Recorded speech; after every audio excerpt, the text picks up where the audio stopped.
A 7-year-old boy stood in the center of a 60-story penthouse, his small sneakers soaking wet against the polished black marble. Outside, the neon lights of Seoul flickered through a heavy downpour, but inside the boardroom, the air was frozen. Dozens of armed men in tailored suits reached for their holsters as the boy took a step toward the head of the table. There sat Kang Jun-suk, the Iron Architect, a man whose name was whispered in fear across the continent. Jun-suk didn't move. He didn't blink. He looked at the boy's messy hair, the faint bruise on his cheek, and the old, faded hoodie that didn't belong in a room worth billions. But then, the boy leaned in and whispered 7 words that did what no rival assassin ever could. He shattered the Iron Architect's world. What the boy said that night would expose a secret buried under a decade of blood and concrete.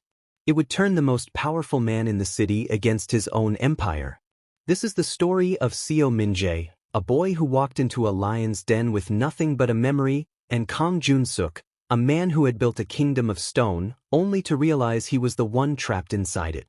Stay with us, because by the end of this night, you'll see how a single child's courage forced a monster to remember he was once a man. You'll understand why the most dangerous meeting in the history of the Seoul underworld became the moment a father was born. Welcome to the story. Let's go back to the moment the elevator doors opened on the 60th floor, and a boy named Min-jae decided to change everything. The heavy double doors of the boardroom groaned as they swung open, a sound that should have been impossible. Outside those doors stood 6 armed guards, men trained to break bones and silence threats before they could even draw breath. Yet, there was no sound of a struggle, only the rhythmic, wet thwip-thwip of small sneakers walking across the Italian marble. Inside, the air was thick with the scent of expensive cigars and the cold, metallic tang of suppressed tension. Kang Jun-suk sat at the head of the black glass table, his large frame casting a shadow that seemed to swallow the light. Across from him, Chairman Beck leaned on his cane, a wolf in a tailored suit, smiling as they negotiated the dismantling of a rival territory. The Iron Architect was seconds away from signing a deal that would cement his reign over Seoul's underworld. Then, the boy appeared. He looked like a ghost from a different world. His oversized hoodie was soaked through, the gray fabric clinging to his thin shoulders. A dark, ugly bruise marred the softness of his left cheek, and his hair was a wild mess of damp strands. He didn't look at the men with submachine guns who instinctively rose from their leather chairs.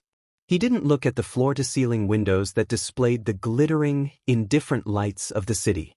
He looked only at Jun-suk. "Who let this brat in?"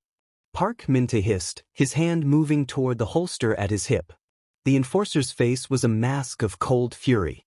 In this room, an interruption was a death sentence. To the Mafia, a child wasn't a child. He was a security breach. Chairman Beck's smile widened, though it never reached his scarred eyes. "It seems we have a guest, Jun-suk. Should I have my men clear the room? Or is this a local delivery?" Jun-suk didn't answer. His gold watch caught the light as his hand froze over the contract.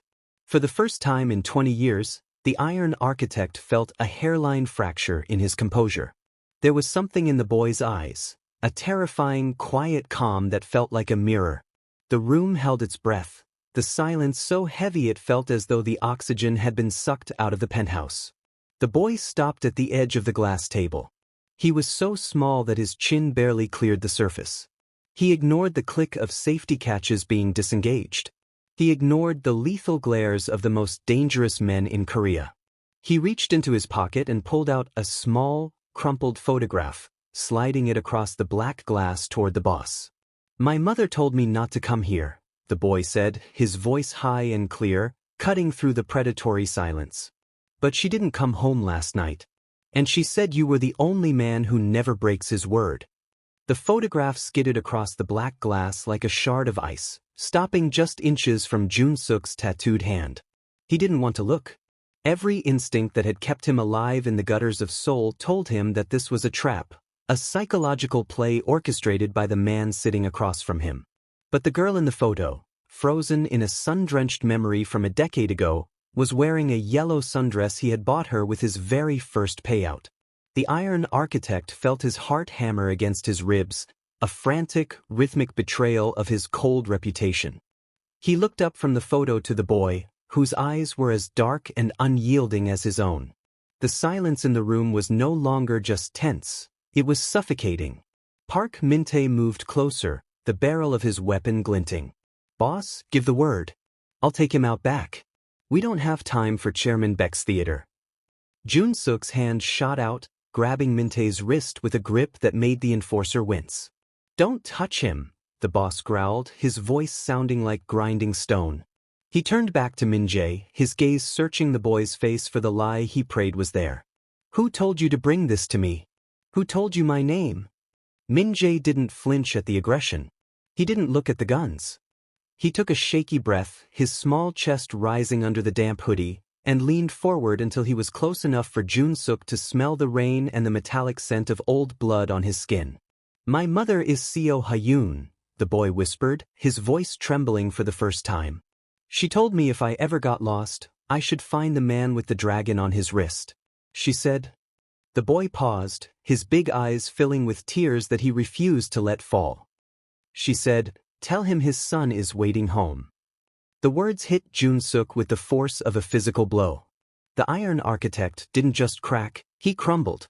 The gold pen in his other hand snapped in two, ink bleeding across the multi-billion-dollar contract like a fresh wound. His son. The timeline, the eyes, the name, it all crashed into him at once. 10 years of building a fortress of power and solitude felt like sand sliding through his fingers.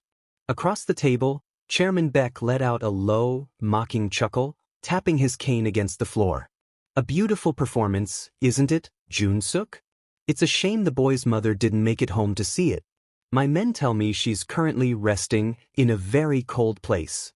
Jun-suk stood up so abruptly his heavy chair toppled backward, crashing against the marble. He ignored the chairman. He ignored the guns that were now pointed at his own chest by men confused by his sudden weakness. He reached across the table, his large, scarred hand hovering over Min-jae's shoulder, terrified that if he touched the boy, the vision would vanish. "Where is she?" Jun-suk demanded, his voice a low, terrifying vibration. "Where is Ha-yoon?" Min-jae looked at the dragon tattoo on Jun-suk's wrist, then back up at his face. "The men in the black van took her. They said you didn't need us anymore." The low, rhythmic thumping of Chairman Beck's cane against the marble floor sounded like a death knell. He didn't look like a man facing the deadliest mafia boss in Seoul. He looked like a spectator at a play he had written himself. "Do you see it now, Jun-suk?" Beck asked, his voice smooth and oily. "The iron architect has a crack in his foundation. I spent years wondering why a man of your ambition never took a wife, never left an heir. I thought you were cold. I didn't realize you were just haunted." Jun-suk's hand remained frozen near Min-jae's shoulder.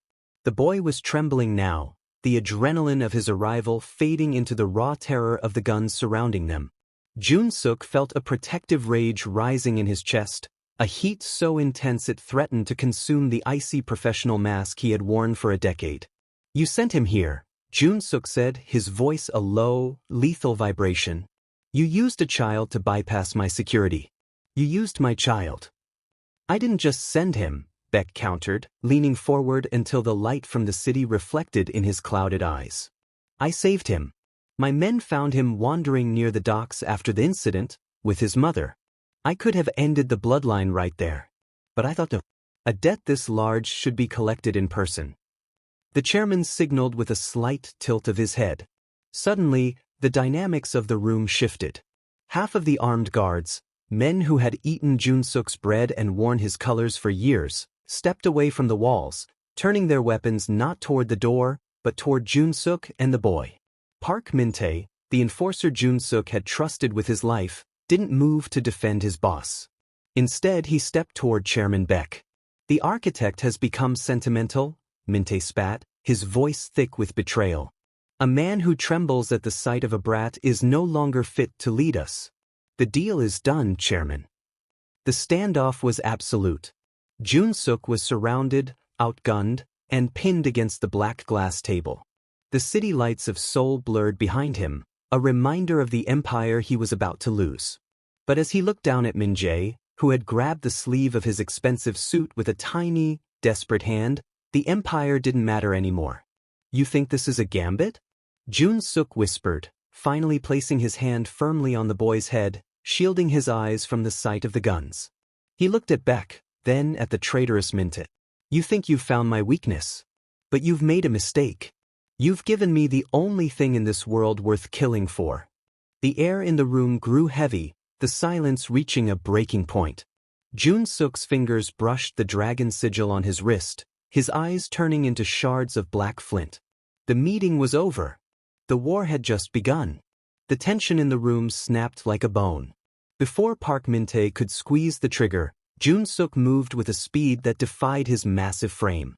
He didn't reach for a weapon, he reached for the boy. With one powerful sweep of his arm, he hauled Min-jae behind his back, tucking him into the corner formed by the heavy mahogany chair and the black glass table. Jun-suk stood as a literal wall of muscle and ink between the child and a dozen barrels. He turned his back, the ultimate sign of disrespect and lethal confidence, on the men he had led for a decade. His eyes remained locked on Chairman Beck, but his body was a fortress for the boy trembling behind him. "Boss, move aside." Min-tae roared, his face contorted with a mixture of greed and fear. "You're throwing away an empire for a ghost. He's just a pawn Beck is using to bury you." "He isn't a pawn," Jun-suk said, his voice dropping to a whisper that carried more weight than the storm outside. "He's my blood. And in this world, Min-tae, you of all people should know what I do to those who touch what is mine." Jun-suk's hand reached into the inner lining of his suit, not for a gun, but for a heavy, obsidian-handled blade engraved with the same dragon that wound around his wrist. He didn't look back at the boy, but he reached behind him, his fingers briefly brushing Min-jae's damp hair. "Close your eyes, Min-jae," he commanded softly. "Count to 10. Don't stop until I tell you." Chairman Beck gave a signal, a lazy flick of his fingers. The room erupted. Min-tae lunged forward, but Jun-suk was already a whirlwind of violence. He didn't move away from the boy, he stayed anchored, pivoting on his heel to intercept every threat that came within 5 feet of the child. The first man to reach them didn't even see the blade move.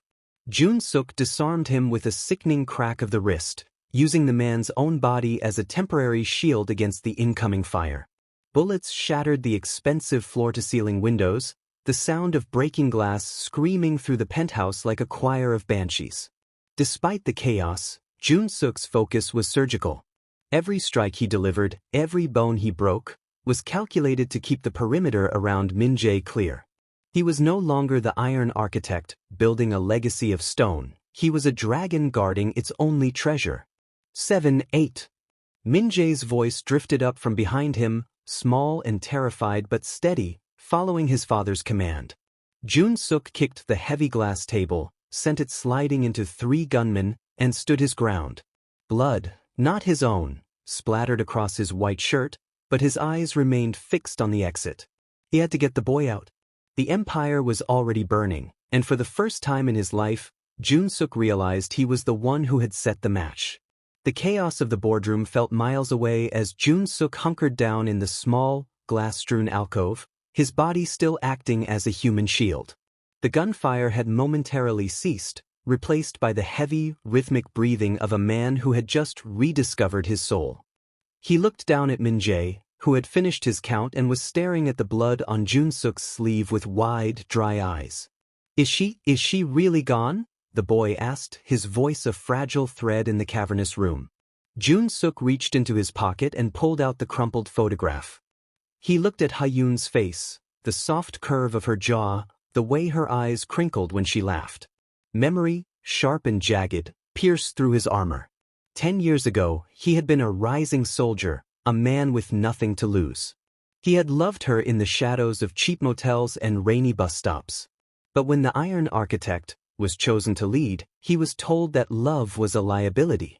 He had walked away, leaving a bag of cash on a kitchen table and a promise to never look back, believing he was protecting her from his world. "No," Jun-suk whispered, his thumb brushing the image of the woman he had abandoned. "She isn't gone. She's too strong to leave you alone." He turned his gaze to Han Soo-yeon, his intelligence chief, who was crouched behind a tipped-over sofa, her tablet still glowing in her hand. Unlike the enforcers, Her loyalty was built on data and observation, not just power. Suyun, tell me the truth, Jun Suk roared over the sound of Chairman Beck's men repositioning. Where is Ha-yoon? Soo-yun tapped frantically at her screen, her sharp eyes scanning the encrypted feeds. Boss, the chairman was lying about her being dead. He's holding her in the cold storage facility at the Incheon docks. He used her to force the boy to come here, to break you in front of the board. A cold, terrifying clarity settled over Jun-suk. He hadn't just left Ha-yoon 10 years ago. He had left her to face the world alone while he built a throne of ice. Min-jae wasn't a pawn in a mafia game. He was the living evidence of the only light Jun-suk had ever known. He said, "I have your eyes," Min-jae whispered, looking up at the man who had been a myth in his mother's stories. "She told me you were building a city for us. That's why you couldn't come home." The lie Ha-yoon had told her son to protect his heart-shattered Jun-suk more than the chairman's betrayal. He hadn't been building a city for them, he had been building a prison for himself.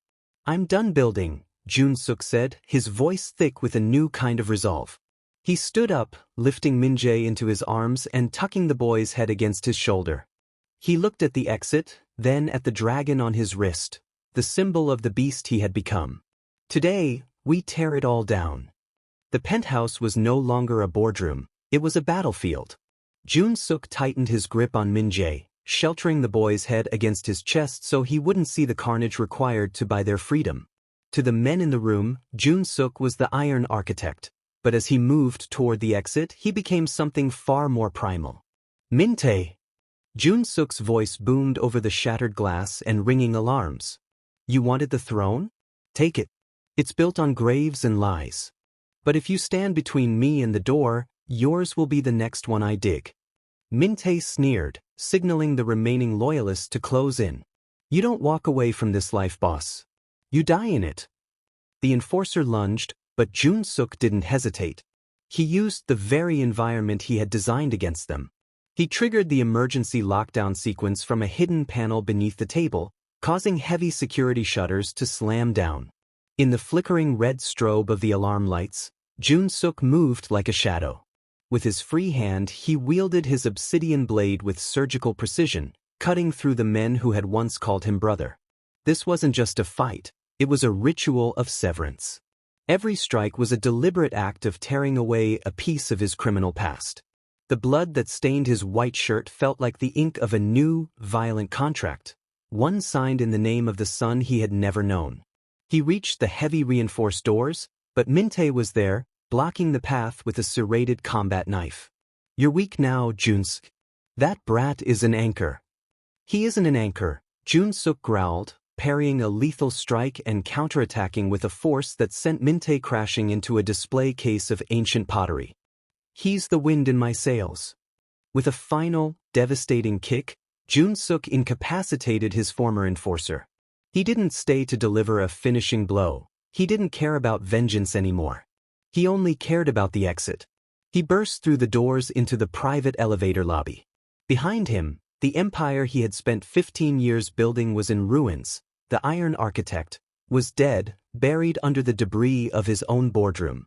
As the elevator doors hissed shut, silencing the screams and gunfire, Jun-suk looked down at Min-jae. The boy looked back, his eyes wide but filled with a budding trust. "We're leaving, Min-jae," Jun-suk whispered, his voice shaking with adrenaline and something deeper. "We're going to find your mother. And then we're never coming back to this height again." The elevator descended, leaving the penthouse behind. Jun-suk stripped off his blood-stained suit jacket, casting it onto the floor, the final piece of his legacy discarded in the dark. He was no longer a king, he was just a father with a long road ahead. The black armored SUV sat idling in the shadows of a narrow alleyway in Georgetown, miles away from the gleaming towers of the city center. Jun-suk had bypassed his usual safe houses, knowing Min-tae and the chairman would check those first.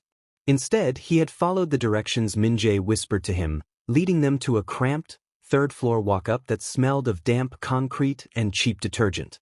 Inside the tiny apartment, the silence was of physical weight. Jun-suk sat on a mismatched wooden chair that creaked under his massive frame. He looked down at his hands, hands that had signed billion-won contracts and broken the spirits of his enemies. His gold watch, a masterpiece of Swiss engineering worth more than this entire building, caught the dim light of a flickering bulb.